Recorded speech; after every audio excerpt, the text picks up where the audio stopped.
Halo teman-teman, sekarang kita sudah masuk ke bagian ketiga terkait dengan pajak penghasilan, khususnya untuk para orang pribadi yang melakukan usaha dalam kaitannya dengan PMK 37 tahun 2025, yaitu di mana para e-commerce akan melakukan potongan PPh 22 atas penghasilan yang kalian dapatkan dari e-commerce.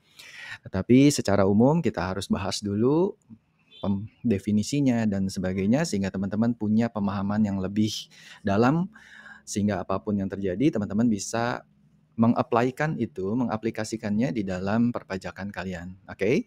Sekarang kita bahas mengenai perhitungan PPh orang pribadi khususnya yang melakukan pencatatan. Nah, ini fungsinya adalah ditujukan untuk para orang pribadi yang melakukan pekerjaan bebas, oke?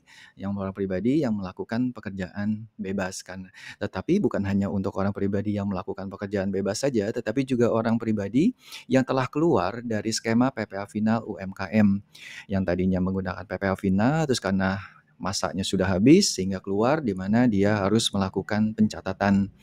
Nah, kemudian kita harus melihat dulu dasar hukumnya apa. Dasar hukumnya yaitu diatur dalam pasal 14 Undang-Undang Nomor 36 Tahun 2008 tentang Undang-Undang Pajak Penghasilan. Aturan pelaksanaan lebih lanjut mengenai NPPN dapat ditemukan dalam Perdirjen Per 17 PJ 2015 dan PMK nomor 54 tahun 2021. Sekarang kita harus tahu dulu NPPN itu apa. Norma penghitungan penghasilan neto ini dapat diibaratkan sebagai rumus cepat yang disediakan oleh pemerintah untuk menghitung penghasilan bersih atau penghasilan neto wajib pajak. Tadinya bruto dikali tertentu sehingga itu menjadi neto. Dengan menggunakan NPPN, wajib pajak tidak perlu repot melakukan pembukuan, mencatat setiap biaya satu persatu ya. Jadi cukup dengan menggunakan NPPN ini kalian secara otomatis bisa diketahui penghasilan neto kalian dari berapa, yaitu dikali tarif daripada NPPN dikalikan dengan peredaran bruto kalian. Ketika kalian dapat, ini akan menjadi dasar untuk PPh yang akan dihitung di kemudiannya. Tujuan utama dari NPPN adalah untuk menyederhanakan proses penghitungan PPh khususnya bagi wajib pajak yang tidak diwajibkan atau mungkin tidak memiliki kapasitas untuk menyelenggarakan pembukuan secara lengkap. Siapa yang dapat menggunakan norma ini? Norma ini dapat digunakan oleh wajib pajak orang pribadi yang menjalankan kegiatan usaha ataupun pekerjaan bebas seperti dokter, pengacara, konsultan, ataupun pedagang. Dengan syarat peredaran brutonya dalam 1 tahun kurang dari 4,8 miliar. Apabila peredaran bruto wajib pajak sudah mencapai atau melebihi 4,8 miliar, maka wajib pajak tersebut wajib menyelenggarakan pembukuan. Sudah nggak bisa lagi pakai penghitungan penggunaan norma ini, oke? Dan tidak lagi diperbolehkan menggunakan metode pencatatan dengan NPPN. Beberapa contoh jenis pekerjaan bebas seperti yang tadi sudah disebutkan, yaitu seperti tenaga ahli, yaitu dokter, notaris, arsitek, akuntan, pengacara, olahragawan, pekerja di bidang seni, ya seperti pemusik, penyanyi, pelawak, aktor, penari, bintang iklan, kru film, peneliti, pengarang, penerjemah, agen perantara, pedagang, pengawas proyek, serta agen asuransi. NPPN memberikan fleksibilitas bagi pengusaha dan pekerja bebas dengan omset menengah untuk tidak terbebani oleh pembukuan penuh, namun tetap membayar pajak berdasarkan perkiraan laba yang wajar. Ini berfungsi sebagai jembatan antara skema PPh final yang sangat sederhana dan pembukuan yang lebih kompleks bagi mereka yang omsetnya di bawah 4,8 miliar tetapi tidak memenuhi syarat untuk PPh final, misalnya pekerjaan bebas, atau bagi UMKM yang telah melewati batas waktu penggunaan PPh final tersebut. NPPN menjadi pilihan yang sangat logis. Metode ini mengurangi beban admin dibandingkan pembukuan penuh. Namun tetap menghitung pajak berdasarkan perkiraan laba, bukan hanya omset. Kalau PPh final kan dasarnya omset ya. Nah, kemudian kewajiban dari para pengguna NPPN. Kalian tidak bisa serta-merta langsung menggunakan pencatatan dengan metode ini. Kalian harus melakukan pemberitahuan penggunaan NPPN adalah kewajiban yang paling krusial dan untuk banyak orang awam ini menjadi terlupakan.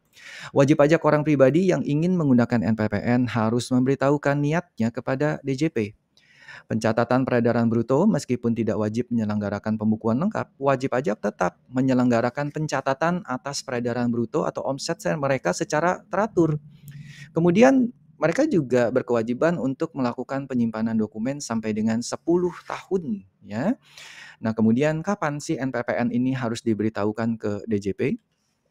Pemberitahuan penggunaan NPPN harus disampaikan dalam jangka waktu 3 bulan pertama dari tahun pajak yang bersangkutan. Jika kalian di tahun 2025 berarti tahun fiskalnya 2025 berarti kalian maksimal memberitahukannya di 31 Maret 2025. Begitu juga ketika kalian berada di tahun 2026 untuk tahun fiskal 2026 maka maksimal kalian memberitahukan yaitu di 31 Maret 2026. Semua pemberitahuan ini melalui Cortex. Ya, terus kemudian bagaimana cara melakukan pemberitahuannya? Jadi teman-teman buka Cortex-nya, setelah itu masuk ke modul layanan wajib pajak. Lalu teman-teman pilih layanan administrasi, cari layanan NPPN. Ya, teman-teman bisa memilih dan menemukan kode dengan AS04 yaitu pemberitahuan penggunaan NPPN.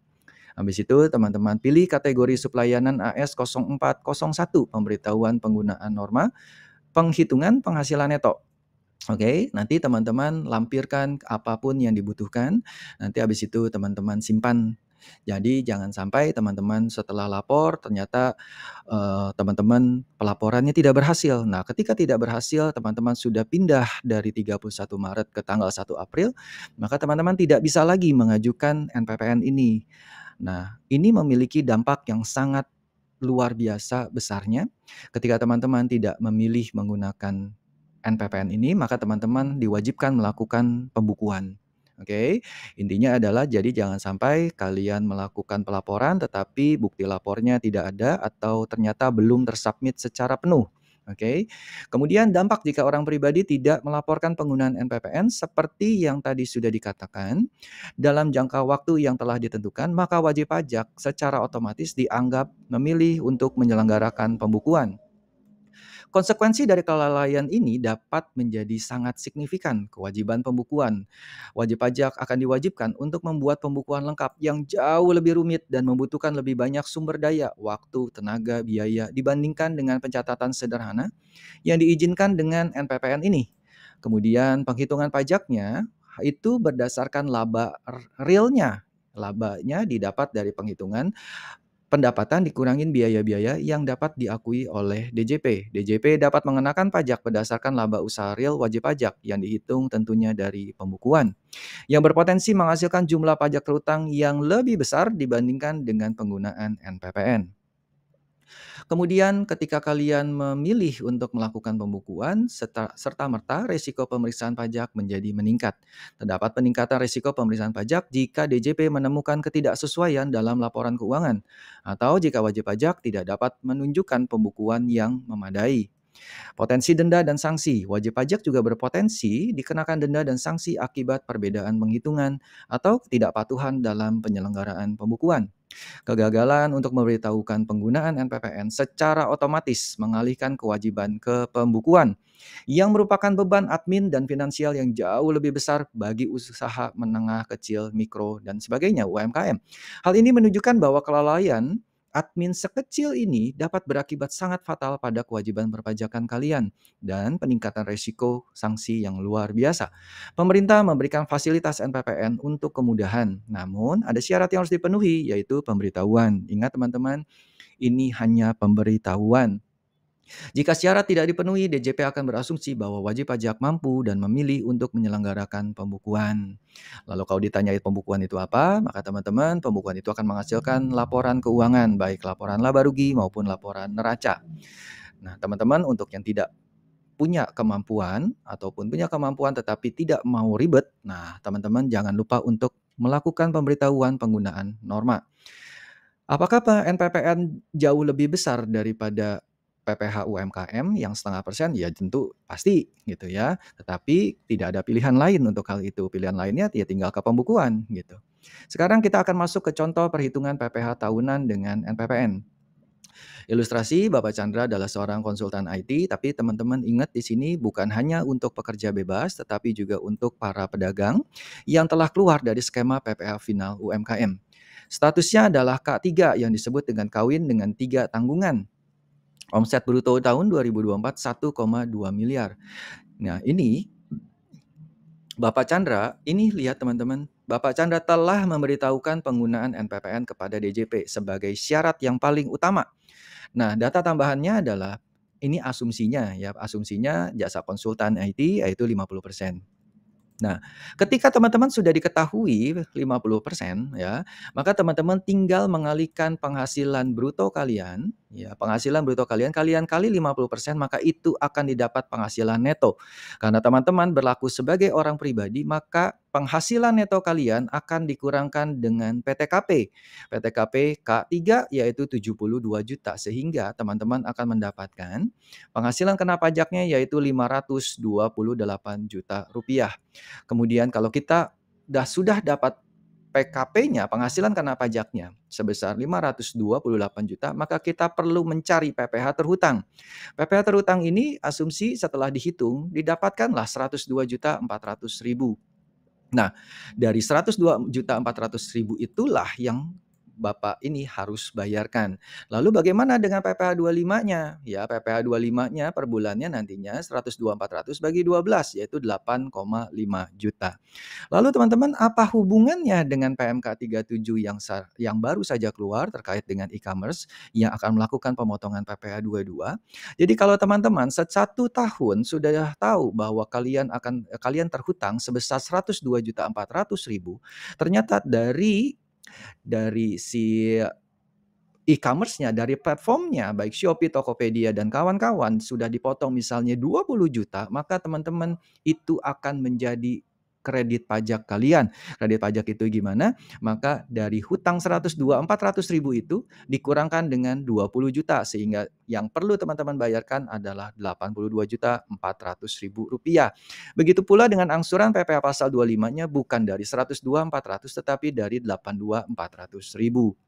Nah, artinya PPh 22 yang dipotong oleh para platform ini akan digunakan sebagai kredit pajak, yaitu sebagai pengurang PPh tahunan kalian yang kurang bayar. Oke teman-teman, itu aja. Tetapi kalau kita bisa simpulkan, yang pertama, ketika teman-teman sudah beralih dari PPh final UMKM, atau teman-teman yang juga bertindak memiliki pekerjaan bebas seperti konsultan, terus kemudian akuntan dan sebagainya, teman-teman harus mengajukan pemberitahuan NPPN ini kepada DJP maksimal tanggal 31 Maret di tahun yang sama, tahun 2026, maka 31 Maret 2026, bukan tahun sebelumnya ya. Jadi intinya kalau teman-teman nanti di 2026 teman-teman harus menyampaikan di 31 Maret 2026 itu adalah waktu yang paling lambat. Dan setelah kalian lapor, jangan lupa pastikan bahwa laporan kalian telah diterima secara penuh oleh DJP. Kalian harus memiliki bukti penerimaan suratnya karena hal ini akan menjadi landasan kalian untuk menggunakan NPPN ini. Untuk norma dan sebagainya, kalian teman-teman bisa cari di internet banyak sekali dan itu akan ditentukan berdasarkan kota dan juga berdasarkan klasifikasi lapangan usaha kalian. Kalian berdagang apa, kalian tentukan di situ. Kalian memiliki industri apa, kalian tentukan di situ. Atau kalian yang melakukan pekerjaan bebas, kalian juga tentukan dari peraturan tersebut. Oke teman-teman, itu bagian ketiga yaitu terkait dengan NPPN, yaitu terkait dengan norma.